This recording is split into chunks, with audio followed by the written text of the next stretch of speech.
Hey guys, welcome back to the Snap Ring Chronicles, and we're coming back at you with another Ratchet video. Alright, we have something from O'Reilly Auto Parts, which is an auto parts store, kind of like AutoZone or the rest of those, Napa auto parts place. And a lot of these auto parts place, they seem to have their own house brand of tools. For O'Reilly, it seems to be Power Torque.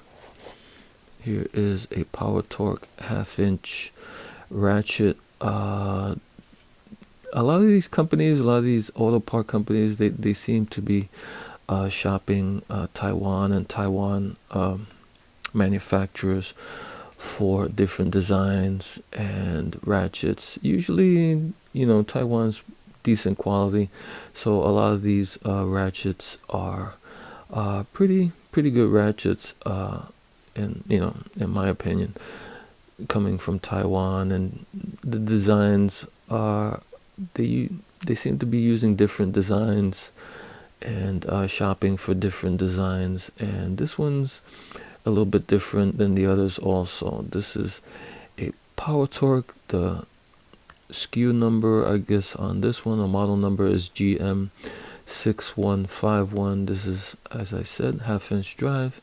Has lifetime guaranteed on it.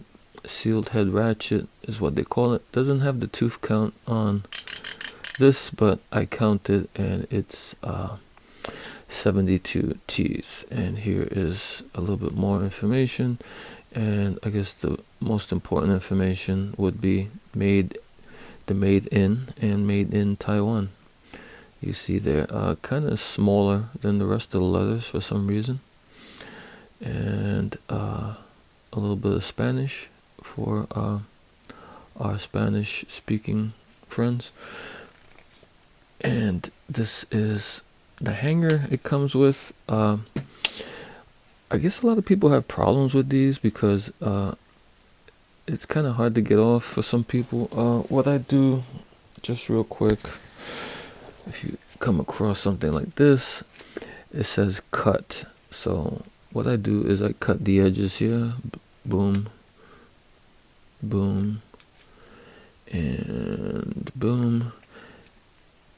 And once you cut those edges, this piece kind of falls out, and then you can wiggle the anvil out of this closure there, enclosure, and it comes out. You might have to wiggle it a little bit, but it'll come out. So that's that for the packaging. Okay, taking a look at this, it's smooth, a smooth handle. Has some rings here on the top of the handle. It has two torque screws holding the plate, and there's a switch. The only thing that's kind of not so great right off the bat is that the back drag is a little heavy on this ratchet. Maybe with some use it'll loosen up, hopefully, maybe. I don't know. It's brand new, so I can't really tell you about that, if it'll break in, so to speak. Okay, this is a Torx 10, which is good, which is a very popular torque bit to have. So no problems there. Usually, sometimes these ratchets come in some weird torque settings, like 9 or 8 or even 7, which maybe a lot of people don't have. So, but this one comes in 10, which is pretty popular. Here are the screws. The screws were not that tightly torqued into the head there, or the plate there. I could see no thread locker on these screws, so they were just kind of put in with no thread locker. And they were, like I said, they were not really hard to get out, which is good in some ways, because sometimes they over torque these screws in some ratchets, and when you take them out, they're halfway stripped. So I don't know, maybe it's better for someone who likes to torque them down to their own specifications and use thread locker. Doesn't have any, you can use your own and get this as tight as you want. Here's the plate. The plate looks pretty decent. Not thin, but not super thick. Has a decent weight to it. That's what that looks like. Okay, and here is the mechanism, and as you probably guessed from when you saw it ratcheting, you can see the switch moving there. You can tell it's some kind of a batwing style ratchet, and that's what it is. Kind of a fine tooth batwing style ratchet. This is the gear. It came with some grease, kind of like a thick, what could I call it? Like a motor grease, like just regular, like grease, motor grease. It didn't look like super lube or anything like that, which you find, or something similar you see in a lot of modern ratchets. This is kind of like the brown grease, which I don't know. I don't know how I feel about that. At least there was some lubricant in this, but I think there's better lubricants or greases that could be used in a ratchet, especially a kind of a fine tooth ratchet. Not really fine tooth, but 72, so it's kind of reaching up there in the fine tooth area. Okay, and there is an O-ring or gasket here, kind of a really thin one, kind of a skinny one there. You see how big the channel is, and the gasket looks pretty thin. But as we're gonna see, the switch is kind of a little bit different. Take this out, you just put this down because it's messing up the focus. You just slide this out, but kind of be careful that that ball doesn't jump out.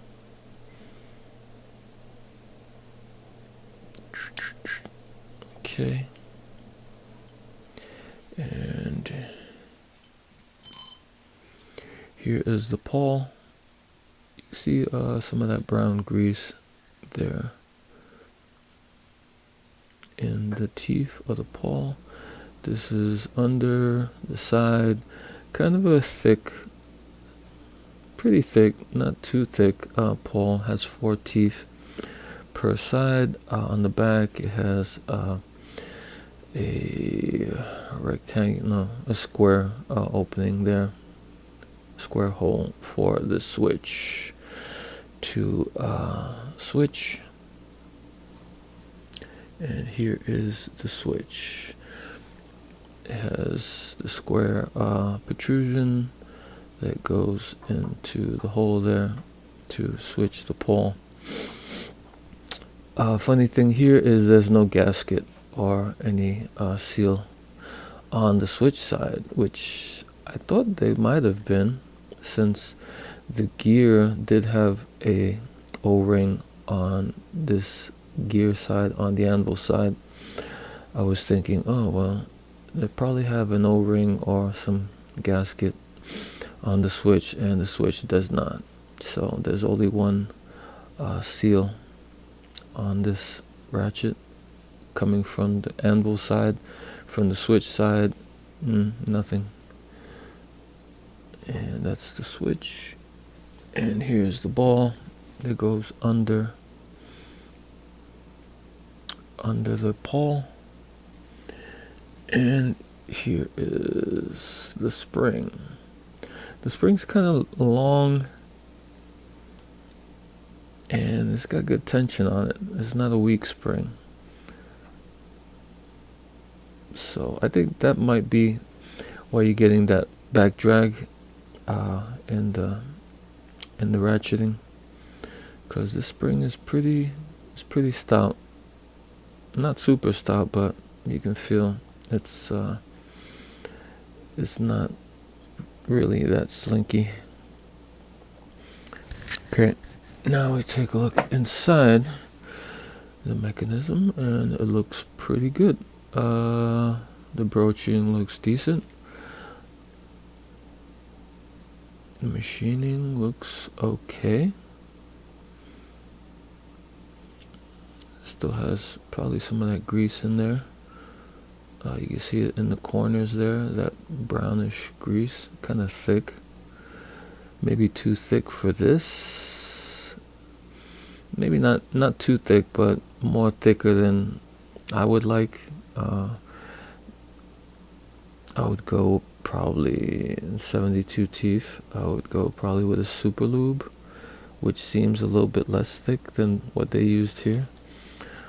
Or just some regular oil could be okay in this. But you see there the hole for the spring, and overall looks pretty decent. Okay, to get this back together, take your switch and stick it in through the inside to the outside like that. Take your spring, put that in the hole on the bottom. Take your ball, put that on top of the spring like that. And this, I just try to take the side of the pawl and mash down the ball and orient the switch to how you're going to put the pawl in, so that the opening in the back corresponds with the protrusion for the switch in the front. And let's see if I can do this in one swipe. There you go. And then you make sure that the switch is correct. And there you go. Now you just put your gear back on like that. Make sure your ring is okay, and your plate.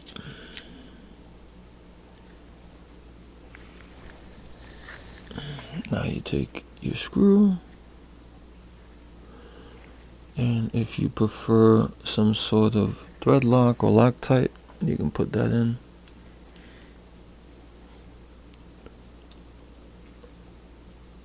And you screw those in like so. Now you check it, see if it's ratcheting. Yep, it's ratcheting. Still has that kind of tight back drag though, but hopefully with use it'll work itself out. Maybe a little bit lighter oil or something might help also, because that grease could be a little bit heavy too on the teeth. So yeah, there you go. This is the O'Reilly Automotive Power Torque brand, and this is the GM6151, made in Taiwan. This is the 1/2 inch version. I think from what I saw online, O'Reilly, these are like, this particular one is like $25 or $26 if you want to order from them. Alright guys, until next time.